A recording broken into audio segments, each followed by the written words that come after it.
So, James, we saw something in the financial markets happen recently that seems pretty rare. Simultaneously, the stock market, the bond market, and the currency, the US dollar, all dropped in value. You've been all over the world, you've been in finance for a long time. Is that something that you've seen before? How rare is that? I have seen it before. Everybody's seen it before, but it is very, very rare. It's extremely rare for any country to simultaneously suffer a massive decline in the stock market, in the bond market, and in the currency market. It's extremely rare. It's so rare, it barely happens in developing countries. And so when you see it, it's usually something that happens in Venezuela or Zimbabwe or these sorts of places. For it to happen in a really advanced, wealthy nation is exceedingly rare. The last time we would have seen this was actually somewhat recently, though. It was in 2022.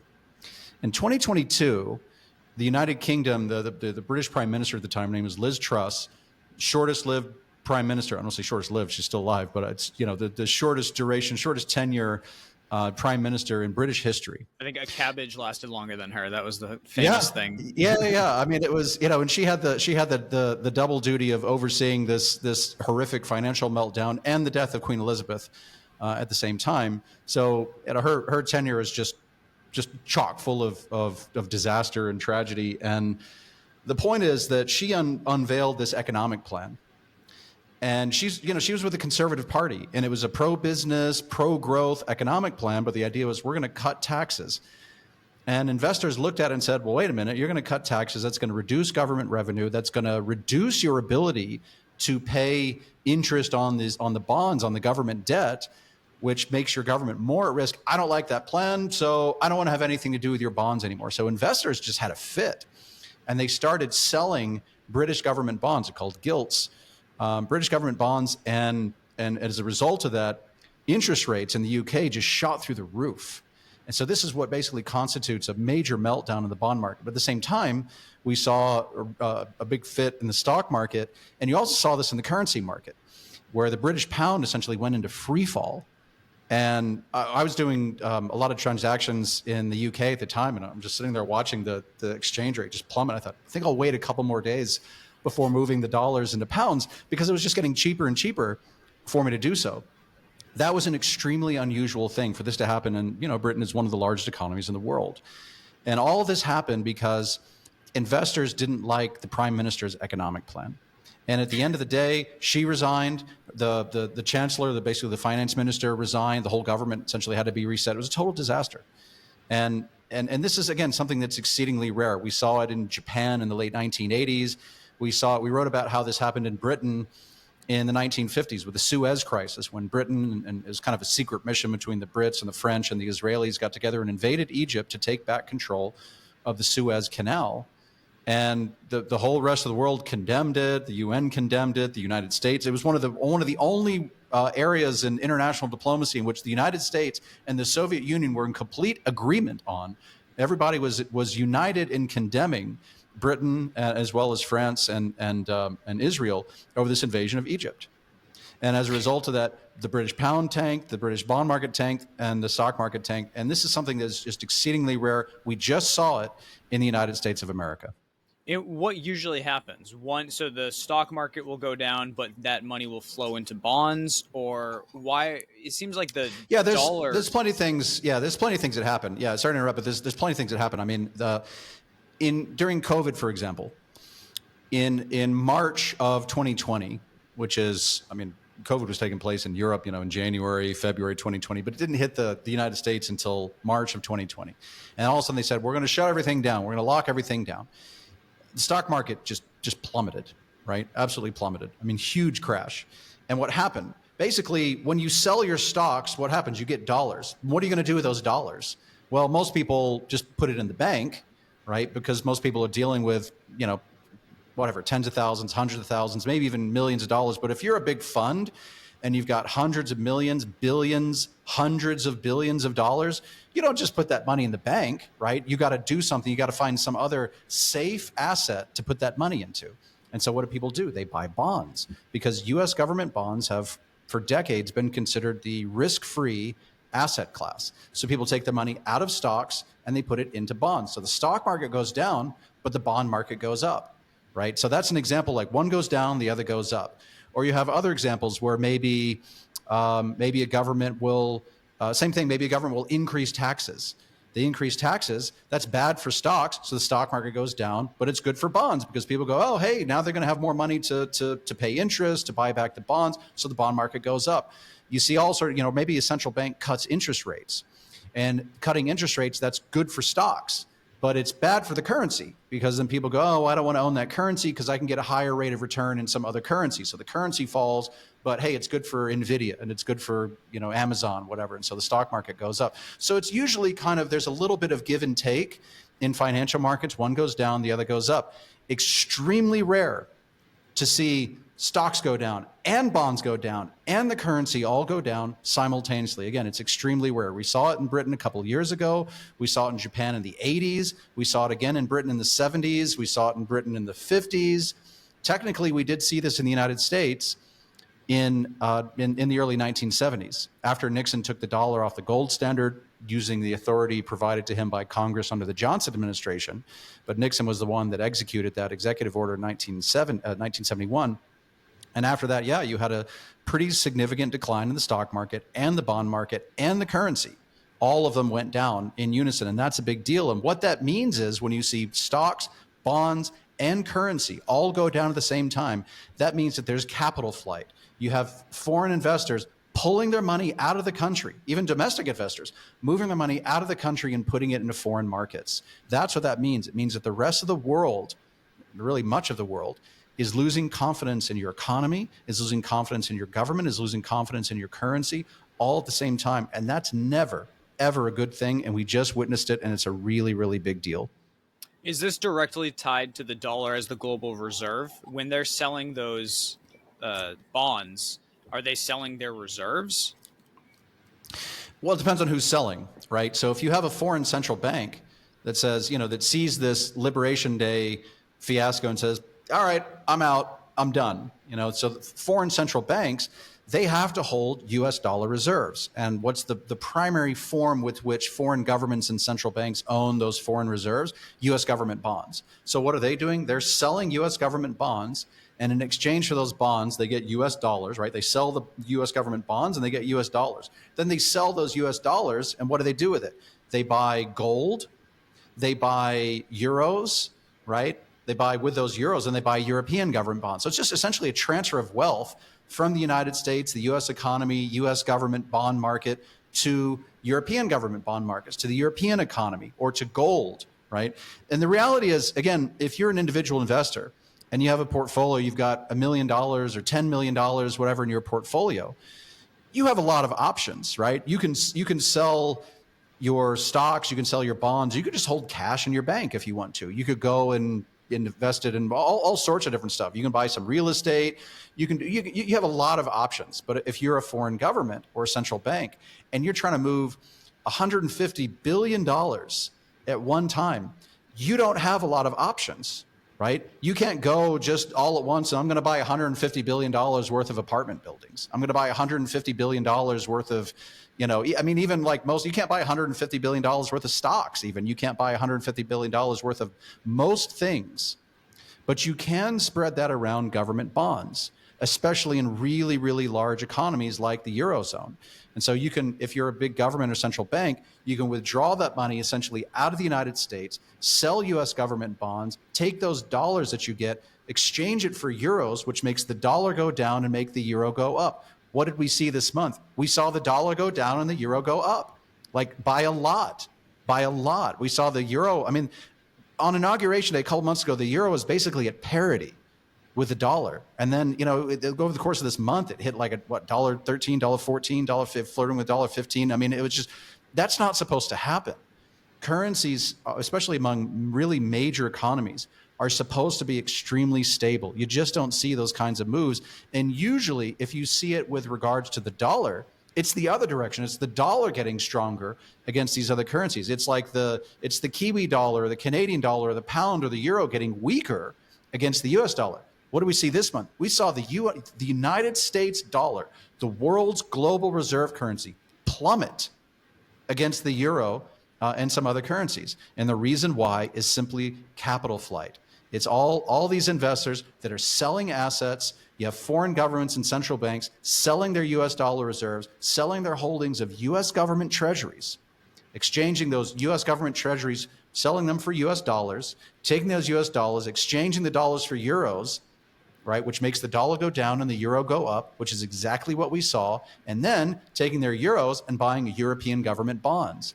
Because European government bonds are one of the few asset classes that you can move lots and lots of money really, really fast. Again, you can't do that in small economies. You can't move $150 billion and put it into, I always use this example for whatever reason, Costa Rican cologne. You can't buy $150 billion worth of Costa Rican cologne. It's just not possible. The Costa Rican economy is too small. The money supply for Costa Rican cologne is too small. You can't do it. You can't do that with, that's a really big sum of money. You just can't do that with most currencies, but you can do it with the euro. You can absolutely do it with the euro. I do know that the trip I'm taking to Japan in a couple weeks got about 10 to 12% more expensive. Yeah, congratulations. Yeah. Congratulations. So what is so people are doing it with yen too, because that's a good point, is that Japan is another major economy. The Japanese yen, for some bizarre reason, is also seen as a safe haven. And so investors sold their US government bonds, traded those bonds for US dollars, exchanged their US dollars for Japanese yen, and then bought Japanese government bonds. Because Japanese government bonds, it's also a really large asset class, and you can move a lot of money in and out of Japanese government bonds in relatively quick fashion. And sorry, go ahead. I was just going to say the really large asset class because they have a ton of debt as well. Their debt is 200% of their GDP or something along those lines. It's one of the few countries that, in terms of debt to GDP, is actually larger than the United States. Now, Japan has other things going for it in that they have a fairly large foreign reserve position. And so if you look at net debt, if you take their debt and subtract out sort of their cash holdings and so forth, then the situation doesn't look as bad. But Japan has a lot of debt. So you've got again, very few options. European governments also have a lot of debt. I mean, don't forget that. I mean, when we talk about euro-denominated government debt, you're including Greece, you're including Italy, you're including Spain, you're including France, you're including all of the usual suspects that are perennially in some massive debt crisis or some kind of massive budget funding crisis. The French can't go a Tuesday without some national work stoppage. It's the construction workers, it's the metro workers, it's the whatever, some union somewhere, because the government has realized we have to cut costs somehow because they just can't keep increasing the debt to the levels that they have. I mean, you've got a handful of somewhat healthy economies there, Germany being one of them. But now Germany's saying we're going to go on this massive debt bonanza. Now we want to incur $1 trillion worth of debt, almost €1 trillion worth of debt, so that we can build up this massive, climate/defense platform. So yeah, there's a lot more debt, but that's one of the reasons why you can move so much money in and out of these economies. The third market I was going to say that you can move money in and out of, you've got Europe, you've got Japan. China's difficult. If somebody's thinking, hey, what about China? China's difficult because China has a lot of capital controls. There's a lot of assets. There are a lot of financial assets that people can buy, but it is still difficult because there's capital controls. It is the CCP. You don't really know what you're getting with these guys. And this is why the neutral asset, the asset that's not controlled by any government, it's not some government bond that some government go, oh, we're going to default on this or we're going to do this or that. The one asset that's actually big enough that can absorb a lot of capital flows that you can move billions, tens of billions, even hundreds of billions of dollars into over some period of time is gold. Gold is a really large market. So you can buy and sell lots and lots of gold. And so this is the reason central banks aren't gold bugs. They don't have some irrational fascination with gold. They buy gold because it's one of the few options that they have available to them, right? If you're trying to move, again, if you're trying to move $10,000, you pretty much do whatever you want. You just leave it in the bank. Big deal. If you're trying to move, $10 billion, you don't have as many options. And so again, I'm going to buy euros. I'm going to buy Japanese government bonds. Then you have to look and go, do I really want to buy Japanese government bonds? Really? The yields are so low. The debt level's so high. Doesn't really seem like it's worth it. Do I want to buy these European government bonds? I'm going to get in bed with the Greeks and the Italians and a lot of these really bankrupt economies. Oh man, I can just go buy gold. And with gold, I don't really have any counterparty risk, right? There's no government that can default on me with gold. It's my gold. I'm going to take it. I'm going to store it here in my home country, and it's safe. And so this is the reason why it's a very rational calculation. The other thing that central bankers know is that gold is not only useful as a reserve and valuable to them, but it's also useful and valuable to every other central bank on the planet. No central banker ever has to worry about, what am I going to do with this gold? Is somebody else going to accept my gold? Every central bank in the world recognizes gold as a reserve asset. And because of that, it has that currency, it has that value as a reserve asset. And this is why central bankers are going, I'm getting sick and tired of this stuff in the US. I'm getting sick and tired of these shenanigans. I'm selling my dollars and I got to spread around. I'm going to buy some euros, fine. I'll buy some yen, fine. But I'm going to buy some gold because it's the one thing that I can have that confidence in that nobody can monkey around with. And it's just my asset. We're going to keep it on the books as our reserve. And so they buy gold. They buy gold bars. They don't buy gold stocks. They don't buy gold coins. They're not buying collectibles. They're not buying that stuff you see on TV with the whatever, the Captain Kangaroo logo and all that stuff. Like it's they buy gold bars and they stack it up in their vaults, and it's a reserve asset for them. And that's what they buy it literally by the metric ton, and that's what's driving the gold price higher. So what about Bitcoin? Is that another market that could potentially absorb some of these dollars that are fleeing from the U.S.? I don't think central bankers are buying Bitcoin. And so central bankers, again, you talk about large capital flows. Central bankers you talk about foreign governments and central banks, official reserves, and the real number is almost certainly much higher than this. But the official reserves, according to the Treasury Department, is over $8 trillion in US dollar assets that are held by foreign governments and central banks. So if you think about if they move even a fraction of that into the gold market, it's just massive for the gold price. Are they going to put that money into Bitcoin? I don't think so. I don't think central banks are going to buy Bitcoin. Some of them might think about it. Some of them are more open than others. But I think for the most part, let's be honest, man. I mean, central bank, the operative term here is central. They're all about this centralized monetary authority. So why are the centralized monetary authorities going to go and buy a decentralized currency of any kind? I just don't see it. I do see, on the other hand, in addition to foreign governments and central banks, you've got foreign, I wouldn't say foreign banks would buy it, but foreign funds, all kinds of asset managers, pension funds, hedge funds, different private equity funds that are sitting on cash positions, and they own treasury. They might say, screw it, let's get into crypto. And I think you could definitely see some capital flows moving into Bitcoin. There's an argument that I think you could make that Bitcoin is starting to be viewed more and more as a safe haven asset. I think one of the things that we saw in the early part of April is the main price of Bitcoin went down pretty dramatically, but then that very dramatic decline ceased and it started moving back up. So in that dramatic decline, a lot of the crypto bears said, aha, Bitcoin's going down. It's not such a safe haven after all. And then it started to go up. And then the crypto bull said, aha, it's a safe haven asset. So, the jury's still out on that. I think it's in the eye of the beholder. But I don't think central banks are going to buy a decentralized asset. I do think it's very possible that institutional investors like pension funds or whatever, maybe they get in on the crypto game if they're selling US dollars. They might buy Bitcoin. In that sense, has it become a correlated asset? Is it now just moving Bitcoin? Is it now just moving up and down with the stock market and other financial markets? Yeah, to a degree. There have been times where the correlation's been a lot tighter. If you go back a couple of years, Bitcoin was almost perfectly correlated with the NASDAQ. And so and by that means that NASDAQ was going up, Bitcoin was going up and down, basically exactly with it. Now it's not to say it's completely, non-correlated, but it doesn't mirror it sort of exactly so.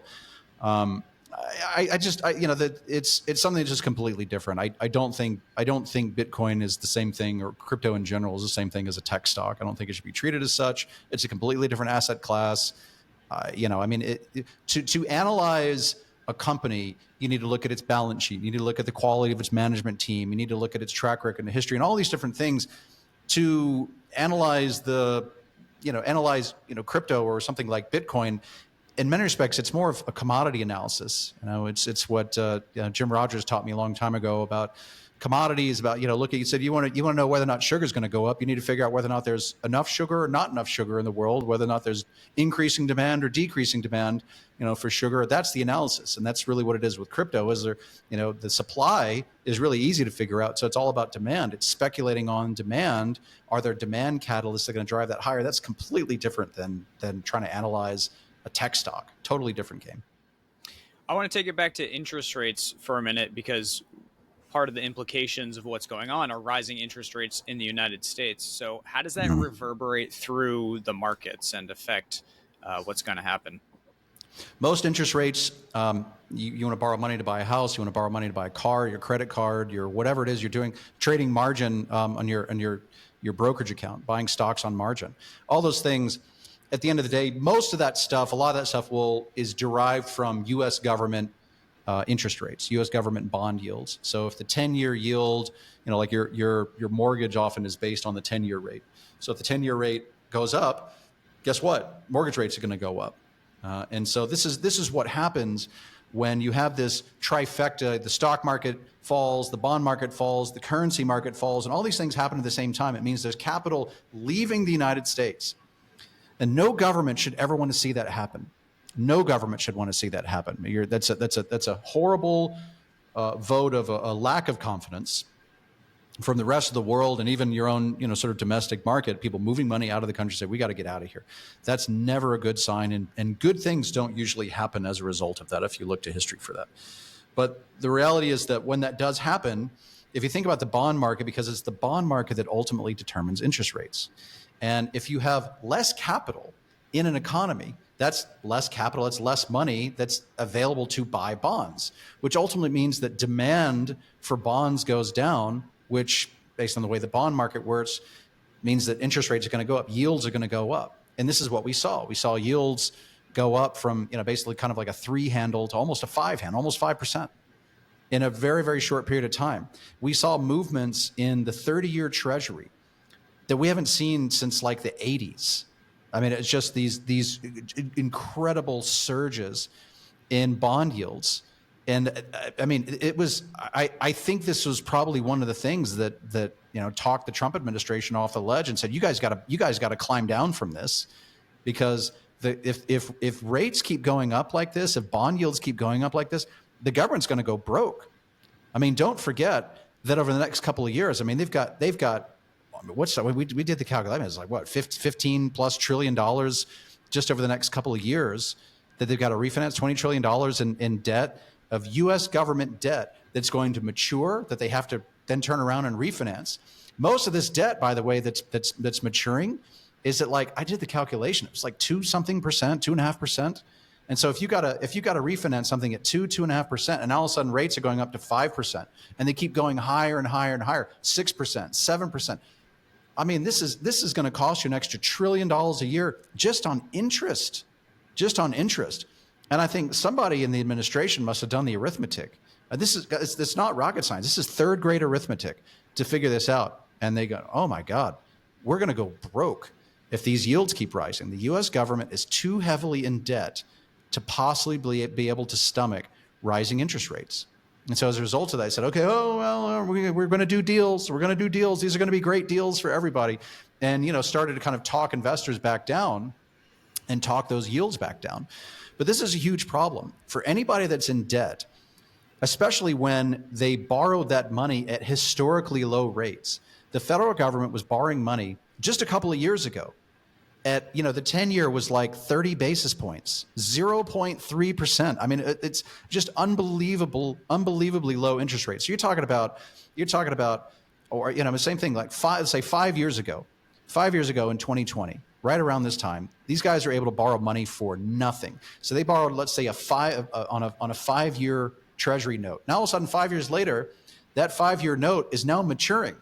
It's been 5 years since they borrowed that money at next to nothing. Now they got to go out and they got to pay 5% on it, 4.5% on it, right? So they go from paying practically zero interest on that money. Now they got to pay, 4.5%, 5% on that money. So I mean, it's such a huge difference, and it's the same thing with basically anybody that went into debt.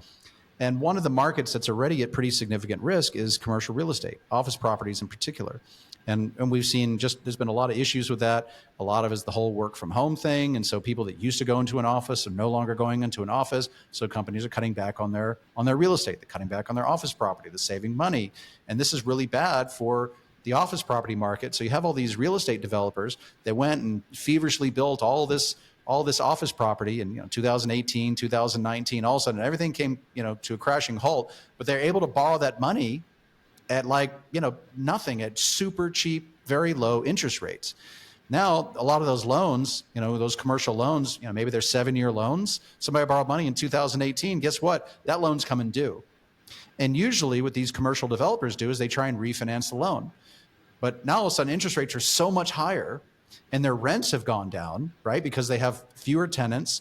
Their clients, their tenants have pulled back. People have downsized. Companies are downsizing their office properties, et cetera. And so now all of a sudden the developers have less revenue coming in, and their interest costs are going to be going up. So this is a huge problem. A lot of guys are going to be put in default, which ends up being a problem for banks because now the banks are stuck holding the bag. Banks are stuck having to repossess all this office property. So there's just all these knock-on effects across the banking system, across the U.S. economy, simply because of higher interest rates. So it's a really, really big deal. Of course, the biggest one of all is the federal government.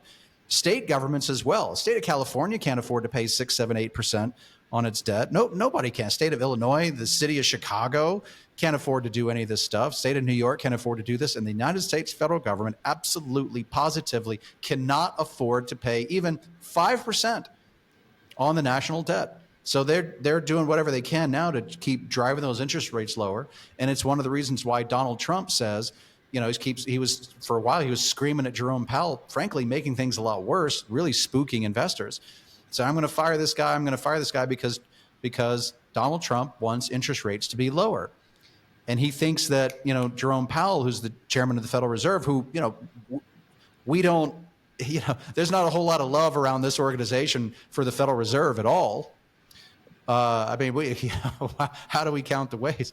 But the reality is that Jerome Powell, and I guess the president of the United States doesn't realize this, but Jerome Powell can't just say, let there be lower rates and clap his hands and interest rates collapse. That's not how it works. They can try, right? But it's ultimately interest rates are determined by the bond market, not by the Federal Reserve. The Federal Reserve can try and, influence interest rates, give them a big nudge and a push. But and this is what we've seen last year. You remember the Federal Reserve started cutting interest rates. Right? And as the Federal Reserve was supposedly cutting interest rates, what actually happened? Bond yields were rising. And, anybody paying attention is going, hey, wait a minute, I thought the Fed cut rates. If they cut rates, why are interest rates rising? Because the bond market's not listening. The Fed goes, oh, we're going to cut rates. And investors in the bond market said, screw you, buddy. I'm not buying those bonds unless the interest rate is higher, unless the yield is higher, unless my return on investment is higher. And so it's ultimately investors in the bond market that in their bids and asks when they're buying and selling bonds, that's who determines interest rates, not the Fed. A relatively new phenomenon, though, right? The Fed used to be able to basically say a few words and move the markets in that direction. Yeah, and they still have a lot of that power and influence to a degree. And in normal times, that's usually true, that the Fed can lean into the microphone and they say, well, they just whisper some things, and the market kind of, clicks its heels and says, I didn't mean to do that. I meant to do like that. But the market clicks its heels and said, okay, yeah, we got it. We'll follow along. And when they cut rates, the market usually follows along. But in weird times this is one of the ways that, things are really starting to get out of whack. Things are getting out of control. Is because the Federal Reserve is saying, hey, guys, this was last year. Oh, we're going to cut rates. Rates should go down. And the bond market didn't listen. The market said, okay, yeah, whatever, dude. And they kept bidding yields higher and higher. So this is, the Fed is not in control of the market. And so when the president is, screaming at Jerome Powell, you got to cut rates, you're a loser, you're all this, stuff that he was saying. The thing he's got to understand is that Jerome Powell he can't just dictate interest rates. Not anymore. Not right now. That's not how the market's working.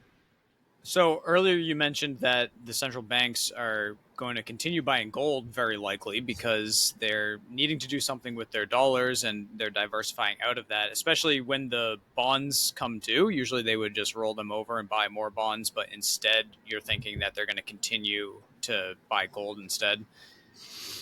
Yeah, I think they're going to buy gold. I think they're going to buy euros. I think they're going to buy, Right. some other things. But gold, I think is just going to be a net beneficiary, and that's the long term play. Look, in the short run, I mean, there's some people saying now, oh well, gold's overbought. The people look at the charts and they do their technical analysis, and I'm not a chart guy.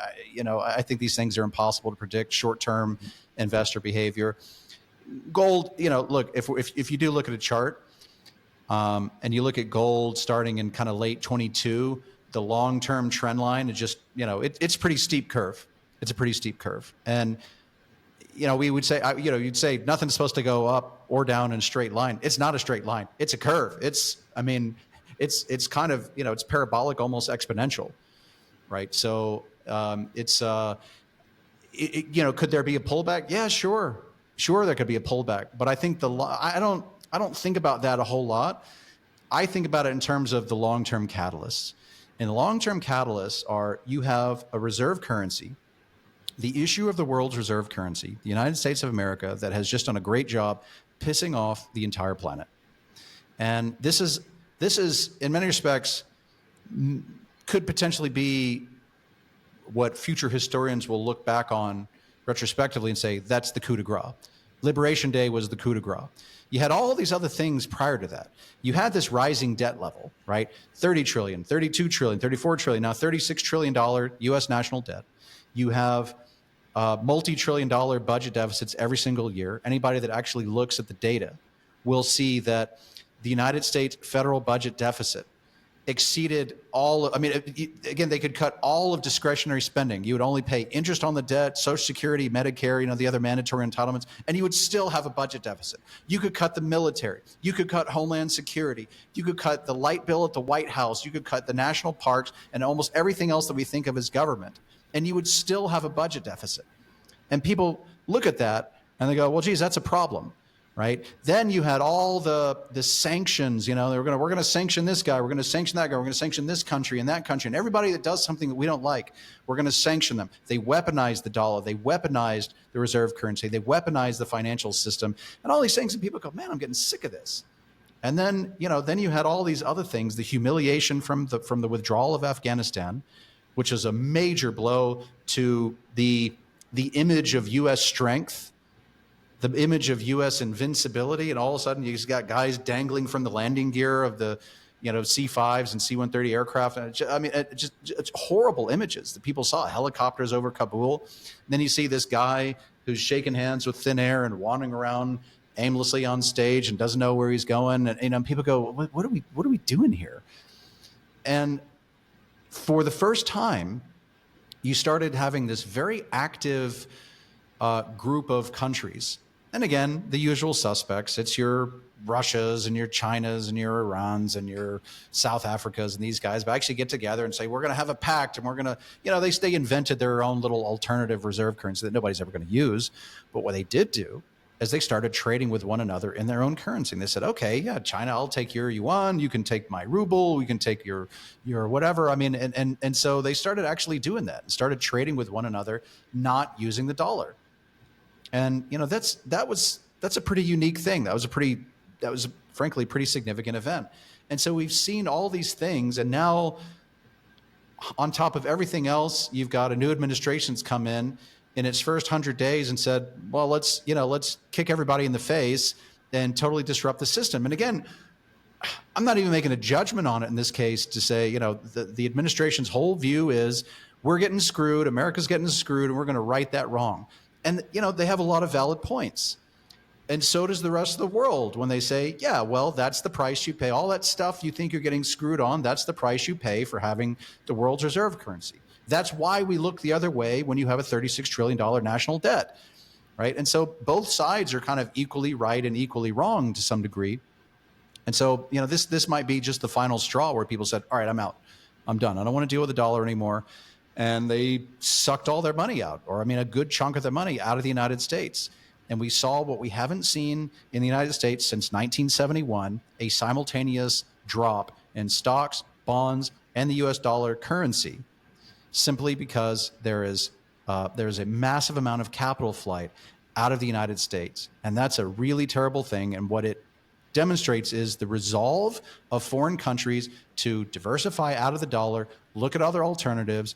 And at the end of the day, if you're a central bank and you have literally $8 trillion of US dollar reserve assets that you have to diversify, even if you only would say, let's only diversify 25% of that out of the dollar, right? That's still $2 trillion. And frankly, the real number is probably a lot higher, way higher than $8 trillion. But let's just say, for sake, it's $8 trillion. Let's do 25% of that. $2 trillion is an enormous amount of money. Because remember, it only took a couple $100 billion for gold to double in price. So if you have $2 trillion, and if you say, let's split it up half and half it'll go to euros and other government bonds, and half of it will go into the gold market. What does that do to the gold price, right? I mean, this is why over the long term, and I'm not saying this as a gold bug, I'm saying this as a guy who understands the catalyst and a guy who can do arithmetic. And I go, man, you could easily see a $5,000, $10,000 gold price just based on the catalyst being $1 trillion going into the market. Imagine if it's 2 trillion, imagine if it's 3 trillion, right? And as a final point, when central banks start that with that catalyst, putting in hundreds of billions and then maybe even trillions of dollars, they're not going to be the only ones, because then all the algorithmic trading guys, the hedge funds, they smell it. They'll smell it. So they go piling into the market and they go, I'm going to buy gold too, because I can see that money going in. They start piling in, and that's just going to make it go up even more. It's going to be like crypto, when it gets in one of these big mania phases. And so you could start see just gold just gapping up. Does it fall 10% over the next couple of months? I don't know. Maybe, is it overbought and people start selling whatever? I don't know, but it's over the long term. This is the catalyst. And I think you can make a very strong argument that central banks are fed up with the U.S. They're fed up with all these shenanigans, the fiscal situation, the debt, the deficits, the strong arming, the sanctions, the weaponization of the dollar, all these things. That now on top of all of that is discord between the White House and the central bank. On top of all of that, and people are going, man, I'm sick of it. I'm sick of it. I'm out. I'm gonna go diversify at least a little bit into something else, and that could bring in hundreds of billions, if not trillions of dollars into the gold market. And the last time hundreds of billions of dollars came into the gold market, the price doubled. So that's the whole argument. So you wouldn't worry about investing in gold right now near all-time highs? Even if it dropped 10% over the next few months, you're saying in the long term, it's going to go up. So physical gold would still be a buy, in your opinion, right now? Yeah, I'm not anybody's financial advisor. Everybody's got to wrestle with that themselves. I think some people, and to be honest, I'm one of those people, I don't have the constitution to buy something at its all-time high. I think you can make a, I think you can make a very strong argument of gold going significantly higher. But everybody's got to kind of make that determination themselves. So in that sense, I know you talked about gold stocks a lot, and I found it interesting, this point you made in an article earlier this week, where there's sometimes proxy buys for other assets. So you use the example of MicroStrategy. That's the point. Yeah. So MicroStrategy is buying Bitcoin, and some people will buy MicroStrategy as a proxy for Bitcoin.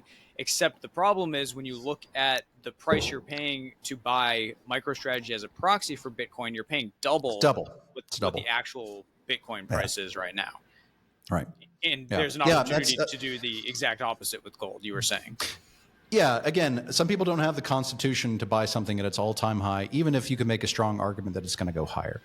So the alternative, if somebody says, I get the argument on gold, maybe I want to wait for a pullback and have a better entry price. I don't have a crystal ball, so I wouldn't be able to say what I can have a very high degree of confidence in the catalysts and those future trends.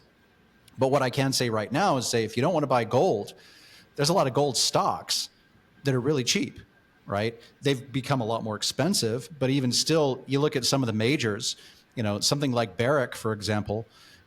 I mean, Barrick's up like 40% this year. and yet it's still trading at like 9 times forward earnings. And I mean, it's funny, like they just did their earnings announcement, I think last week, and their earnings announcement, I mean, they like blew their expectations out of the water. They blew the estimates out of the water. And all of that was based on, I think it was like a sub $3,000 gold price. And now gold's like well above $3,000. So it's like now their earnings estimate should be even higher. I mean, it should be making even more money as a result of all this. And yet with all that, they're still trading at less than 10 times, 9 times forward earnings. So, I mean, I look at that and say, that's a pretty fair deal.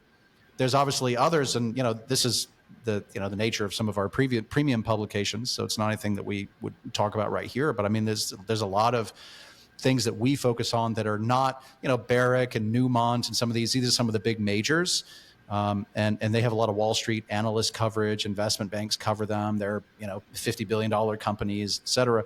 We focus on smaller and medium sized companies that are frankly overlooked.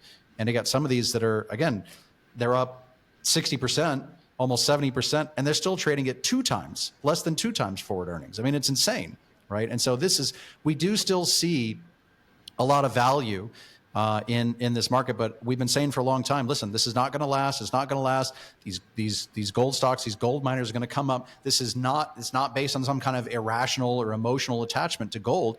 It's based on just looking at these obvious fundamentals and saying these companies whose whole revenue is denominated in gold, and that gold is going up to record high after record high after record high, and yet the company that makes that thing, that generates its revenue off of that thing that keeps going higher and higher and higher, ipso facto, its revenue is going higher and higher. And if they're smart and they have their costs relatively locked in, their profits are going higher and higher and higher. What's happened to the stock price? Nothing. Crickets chirping. And we've been saying this for a long time, going, this is not going to last. This is not going to last. And guess what? Now these companies are moving up. Again, you've got like a lot of these big majors, Barrick, Newmont, whatever, they're up, 20, 30, 40% so far this year. The rest of the market's been having a tough time, but these big majors are up a whole lot. You got some of these smaller ones that we pay attention to that are up, 50, 60, 70%, and they're still trading at less than 2 times earnings. And so that's, what would to me, typical earnings sorry, go be ahead. in a gold bull market when these things play out? What would a typical earnings multiple be on the Barracks and use? Oh, when they get higher. Well, I mean, that's the thing. You get into a mania phase. You're in that mania phase where all of a sudden, all over the front page of the Wall Street Journal is nothing but gold stocks, gold stocks, gold stocks. That's the time to get nervous. It's when it's the classic, Bloomberg Business Week cover of the magazine, when it's all about, it's like Barrick or, Newmont or one of these, standing on top of, some corpse of like NVIDIA or something like that. Like that's where you got to like say, oh my God, like that's when it's time to get out. Yeah. That's when it's time to get out. That's the proverbial shoe shine story. That's when it's time to get out. Yep. So, like they always say, nobody really rings a bell, but sometimes there's some pretty obvious signs. Just pay attention to Business Week's cover, and but we're not, the reality is we're nowhere near that right now. And so if for some of these big majors to be trading at sub 10 times forward earnings, that's, I'm not going to say that's like rock bottom cheap, but that's pretty good value. That's pretty good value. Mm-hmm. This is not a recommendation to go out and buy, Barrick and Newmont and some of the majors. Frankly, in my opinion, I think there's better value in some of these smaller ones that we cover in our premium research, where you got, again, these profitable companies with locked in costs. I mean, at like $1,000 an ounce, locked in mining costs. So you've got, the price of gold could fall pretty significantly and these companies will still make money hand over fist. You got some of them that pay a dividend, or they're debt free. Could something go wrong? Yeah, of course. There's nothing in finance is risk free. Nothing in finance is risk free. But we really like the let's say we like the risk reward on these kinds of companies a lot. Very much so. I know you like to think of buying stocks also as buying the entire company, that when you look at free cash flow versus enterprise value, you're acting like you're going to buy the entire company, because why wouldn't you? If you're going to buy one share, you should want to buy the entire company. So when you say things like they can pull gold out of the ground for about $1,000, and you owned that entire company, you just put that gold in your Right. safe, and you just bought an ounce of gold for $1,000 when it's trading for Right. close to $3,500. That's essentially if you're able to buy a mining company, you're essentially buying their production capacity. So if a company's got a locked in price at $1,000 an ounce, you're essentially buying gold at $1,000 an ounce, right? So that's a great deal. That's a great deal. And so it's kind of both of these things. We're seeing a lot of these prices go up, a lot of these share prices go up, but because the gold price has gone up a lot, even if it falls, back a little bit, I mean, you got a company that they're trading at less than 2 times forward earnings. The gold price could fall a lot and the company would still be of really significant value. So it gives you a lot of downside protection. That's the kind of stuff that we like to look at, a company that doesn't have any debt. So you've got a lot of downside protection there. If there's hard times, they don't have some banker to pay. They don't have to come up with interest payments. They don't have to do a lot of these things. They could, if they really had to, they could furlough staff and hey, they still got a great asset and they wait for gold prices to come back up. So it gives you a lot of flexibility. And this is the kind of thing that we pay attention to. But again, to me, I think whether you buy majors or smaller producers, or then you get into streaming companies, royalty companies, finance companies. There's so service companies. There's so many ways to sort of invest in gold without having to go and directly buy gold at or near its all-time high. So again, if you're one of these people that has, if somebody's like, hey, I get the long-term thing, you can just go and buy gold, great. If you're somebody that has the constitution that you don't want to buy something at its all-time high and you're not so sure, you could look at other options. And right now, even though they've gone up a lot, and we've been saying this for a long time, and I think people that listened to that and understood that, went out and bought a lot of these companies, have done extremely well. But I don't think that opportunity is over. It's run some bit, that again, you got companies that are up 20, 30, 50, 70%, but the valuations are still very reasonable, if not downright cheap. So there's still, I think, a lot of opportunity there. And again, we keep saying this, it's not going to last. And so, a big part of that thesis has come true, and that a lot of these share prices have gone up. And, I think it's worth people really looking into, because there is this opportunity here and now, and it's just not going to last. I'll make sure I'll include a link to our investment research so that people can learn more about it below this video. But thanks, James. Cool. I appreciate the insight. Okay. Thanks, man. Yep.